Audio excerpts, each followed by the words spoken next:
നമസ്കാരം സുഹൃത്തുക്കളെ. കലാഭവൻ മരിച്ചിട്ട് 10 വർഷം. അപ്പം എനിക്കതിനകത്ത് അദ്ദേഹത്തെ ആദ്യമായും അവസാനമായും കണ്ട ഒരു ഓർമ്മ നിങ്ങളുമായിട്ട് പങ്കുവയ്ക്കാനായിട്ട് ആഗ്രഹിക്കുകയാണ്. അതായത് ഞാൻ 1994-97 SVR NSS college Vazhoor BCom പഠിക്കുന്നത് കാലഘട്ടം. അപ്പം 94 ആർട്സ് ക്ലബ് ഉദ്ഘാടനത്തിന് ഈ പറഞ്ഞ പോലെ എല്ലാ കോളേജിലെയും പോലെ ഗാനമേളയും മിമിക്രിയും അല്ലെങ്കിൽ കോമഡി ഷോസും ഒക്കെ എല്ലാ കോളേജിലെയും പോലെ അവിടെയും ഉണ്ടായിരുന്നു. അങ്ങനെ ഒരു വർഷം വന്ന ഒരു ഗാനമേള ട്രൂപ്പിൻ്റെ കൂടെ ഒരു ചെറിയ ഒരു കോമഡി സ്കിറ്റ് അത് അവതരിപ്പിച്ച ഒരാളെ ഞങ്ങൾ ശ്രദ്ധയിൽപ്പെട്ടു. അതായത് അന്ന് ഡിനോസറിൻ്റെ സീസണൊക്കെ ഇറങ്ങിയ സമയമാണെന്ന് തോന്നുന്നു.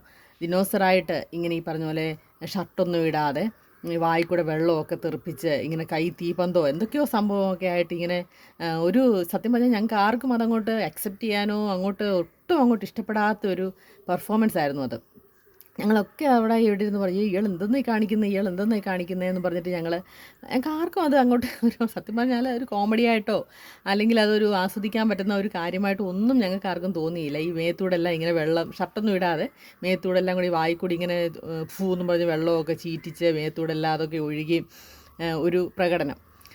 അപ്പോൾ അന്ന് ഗാനമേള അതിൽ പാടി ഒരാളെ ഞാൻ ഇപ്പോഴും ഓർക്കുന്നുണ്ടായിരുന്നു, നന്നായിട്ട് പാടി. ബാക്കിയൊന്നും അത്ര നല്ല പാട്ടല്ലായിരുന്നു. അപ്പോൾ ഞങ്ങളോട് പറയുന്നത് ഞങ്ങളോട് പഠിക്കുന്ന അഭിലാഷും ശ്രീലതയൊക്കെ ഇതിനേക്കാളും എന്ത് നന്നായിട്ട് പാടും എന്നൊക്കെ ഞങ്ങളവിടെ നിന്ന് പറയുകയും ചെയ്തു.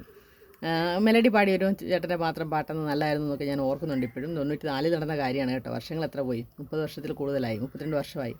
അപ്പോൾ അന്ന് ഈ പറഞ്ഞ പോലെ ഇങ്ങനൊരു പെർഫോമൻസ് ഞങ്ങൾക്ക് ആർക്കും ഇഷ്ടപ്പെടാത്തൊരു പെർഫോമൻസ്, ഞങ്ങളിൽ ആർക്കും തന്നെ അത് ഇഷ്ടപ്പെട്ടില്ല എന്നാണ്. പിറ്റേ ദിവസമൊക്കെ ഞങ്ങൾ അതിനെക്കുറിച്ചായിരുന്നു ചർച്ച പോലും.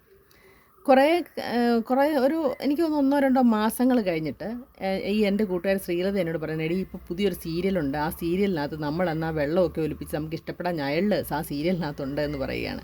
അപ്പോൾ അന്നും സീരിയലിനോട് അത്ര ആഭിമുഖ്യം ഇല്ലാത്തത് കൊണ്ട് തന്നെ ഞാൻ അങ്ങനെ അത്ര സീരിയലോടൊന്നും കാണാറില്ലായിരുന്നു. പക്ഷേ കണ്ടിട്ടേ ഇല്ലെന്നല്ല, ജ്വാലയായും ഈ പറഞ്ഞാൽ അങ്ങനെയുള്ള കുറേ സീരിയലുകളൊക്കെ ഞാൻ കണ്ടിട്ടുണ്ട് കേട്ടോ. പിന്നെ ചെറിയ ചെറിയ സീരിയലുകൾ, അതിലൊരെണ്ണം എനിക്ക് വളരെ ഇഷ്ടപ്പെട്ട ഒരു സീരിയൽ, അതിൻ്റെ പേര് ഞാൻ മറന്നുപോയി.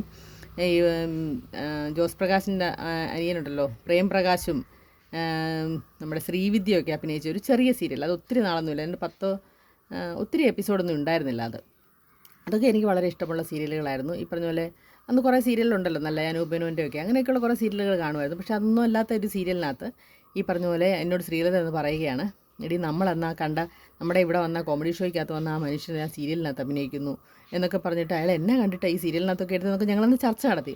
അപ്പോൾ ഇത് കാണാൻ വേണ്ടിയിട്ട് ഞാൻ അന്ന് ആ സീരിയൽ എടുത്ത് നോക്കിയപ്പം ഞാൻ ഇപ്പോഴും എനിക്ക് എൻ്റെ ഓർമ്മയിൽ ഈ ചുമലയും വെള്ളയും കൂടെ ഈ വെള്ളയിൽ ചുമല വരയൊക്കെ ഇട്ട ഈ തൊപ്പിയും ഈ പറഞ്ഞ പോലെ യൂണിഫോമും ഒക്കെ ഇട്ട് വെയിറ്ററായിട്ട്, അത് ഹോട്ടൽ വെയിറ്ററായിട്ട്, അതും തമാശകളൊക്കെ പറഞ്ഞ് നടക്കുന്ന ഒരു വെയിറ്ററായിട്ടുള്ളൊരു കഥാപാത്രമാണ് അന്ന് കലാഭവൻ മണി അവതരിപ്പിച്ചത് എന്നാണ് എൻ്റെ ഓർമ്മയാണ് കേട്ടോ. കാരണം ഞാൻ ആ സീരിയലൊന്നും സ്ഥിരമായിട്ട് കാണുന്നതല്ല, അതുകൊണ്ട് അദ്ദേഹത്തെ ഒരു പുള്ളി അഭിനയിക്കുന്നത് കാണാൻ വേണ്ടി മാത്രം ഞാനതൊന്ന് വെച്ച് നോക്കിയതാണ്. അപ്പം അങ്ങനെയാണ് എനിക്ക് ആദ്യമായിട്ടും അവസാനമായിട്ടും ഞാൻ കലാഭവൻ മണിയെ കാണുന്നത്. പക്ഷേ അന്ന് കണ്ടപ്പം ഇത്രമാത്രം കഴിവുകളുള്ള ഒരു മനുഷ്യനാണെന്ന് ഒന്നും നമുക്കറിയില്ലാതെയാണ് അദ്ദേഹത്തെ അന്ന് വിലയിരുത്തിയത്. പിന്നീടാണ് അതെല്ലാം നമുക്ക് പൊളിച്ചെഴുതി അദ്ദേഹത്തിൻ്റെ ഉള്ളിലെ മുത്തിനെ നമുക്ക് കണ്ടെത്താനൊക്കെ സാധിച്ചത്. സത്യത്തിൽ എനിക്ക് നാടൻ പാട്ടുകളോട് അത്ര ഇഷ്ടമൊന്നുമില്ല. ഞാൻ നാടൻ പാട്ടുകൾ അങ്ങനെ കാണാൻ പോകാറോ അത് ശ്രദ്ധിക്കുന്ന ആളോ അല്ല പണ്ട് തൊട്ടേ.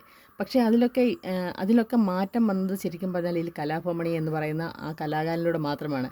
ചാലക്കുടി ചന്തയ്ക്ക് പോകുമ്പോൾ ചന്ദന ചൊപ്പുള്ള പൂവാലി പെണ്ണിനെ കണ്ടേ ഞാൻ എന്നൊക്കെ പറഞ്ഞ പാട്ടൊക്കെ സത്യം പറഞ്ഞാൽ ആസ്വദിക്കാൻ തുടങ്ങിയത് ഇദ്ദേഹം പാടി തുടങ്ങിയപ്പോൾ മാത്രമാണ്. ഇപ്പോഴും ഞാൻ അദ്ദേഹത്തിന് മരണശേഷം പലരും ഈ രംഗത്തുണ്ടെങ്കിൽ പോലും എനിക്കത്ര നമ്മളെ പിടിച്ചെടുത്തത്തക്കതായിട്ടൊന്നും അതിനകത്തൊന്നും ഫീൽ ചെയ്തില്ല. പക്ഷേ ആ കലാഭവൻ മണി ഇത് പാടുമ്പോൾ നമുക്കത് ഫീൽ ചെയ്യാനും സന്തോഷിക്കാനും സങ്കടത്തിൽ വരുന്നത് സങ്കടപ്പെടാനും ഒക്കെയുള്ള ഒരു വേദിയായിട്ടത് നമുക്ക് കാണാറുണ്ട് അല്ലേ.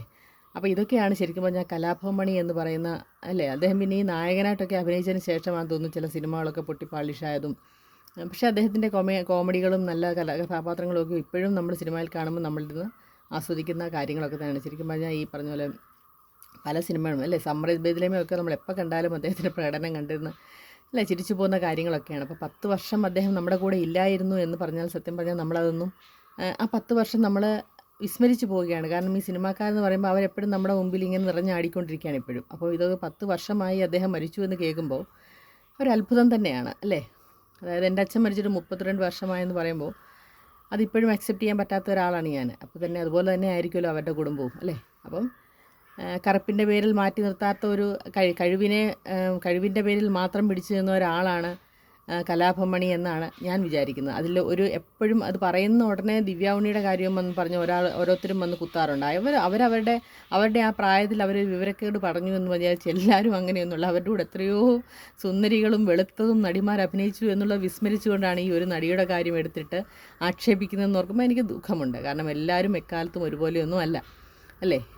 എല്ലാ നടീനടന്മാരെ സംബന്ധിച്ച് അവർ നല്ല കഴിവുള്ളവരൊക്കെ സ്വയം വഴി തെറ്റി വന്ന ആളാണ് കലാഭവൻ മണിയൊക്കെ. അതിനൊന്നും നമുക്ക് ഒരു എതിർപ്പുമില്ല. അദ്ദേഹത്തെ അന്നും ഇഷ്ടം തന്നെയാണ്. പക്ഷേ അന്ന് കണ്ട ഒരു രൂപം എനിക്ക് ഒട്ടും ഇഷ്ടപ്പെട്ടില്ല, ഞങ്ങൾ ആരും ഇഷ്ടപ്പെട്ടില്ല. പക്ഷേ പിന്നീട് അതെല്ലാം മാറ്റിമറിച്ച് എഴുതിയത് അദ്ദേഹത്തിൻ്റെ കഴിവ് തന്നെയാണെന്ന് വിശ്വസിക്കുന്ന ആളാണ് ഞാൻ. അപ്പം അദ്ദേഹത്തിൻ്റെ ഓർമ്മയ്ക്ക് മുമ്പിൽ സ്മരണാഞ്ജലികൾ അർപ്പിച്ചുകൊണ്ട്